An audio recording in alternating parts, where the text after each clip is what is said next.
Okay, things on your swing that I like. The following are: the club face is nice and levelly grounded and squared up behind the center of the ball. Shaft angle is positioned opposite your waistline, so your club is in a good natural angle. Ball position is pretty much middle of your feet. And your feet, hips, and shoulders are lined up complementary to the leading edge of the club face. A couple things. Stance width is way too wide. If it's that wide, you're going to have a tough time to be able to push off naturally. It's going to restrict your range of motion or transfer of weight ability. So try to narrow that up considerably. And the other thing is just grip pressure. You can see how that left shoulder of yours, even from this angle, is locked up. The tighter I hold on to that golf club, what happens to my left shoulder?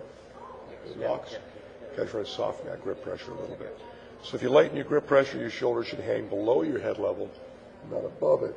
And then a narrower stance will get you more room to turn and better positions to pivot. And watch the club going back from the ball now. So the club kind of goes back. You kind of take it back with your arms and hands because they're active. If you tighten up, they're going to want to go first, right? So you kind of flick it a little inside the ball line during the takeaway. So as you continue back, the club gets a little flat. See how it sets it outside my screen? Yes. So from there, your arms continue to rise up your body. You hold on to it pretty securely at the top, but like I mentioned, because it's a little flat, you're going to have to come over the top a little bit. On the way back down, you can see how you reroute this one. This one you kind of reroute in a pretty good return angle, and you square this one up. But very easily could you come over top of the ball if you don't time it precisely. So as you come down over the top, this one you time well, you get onto the ball, and it's tough for you to clear your hips as effectively from that wide stance.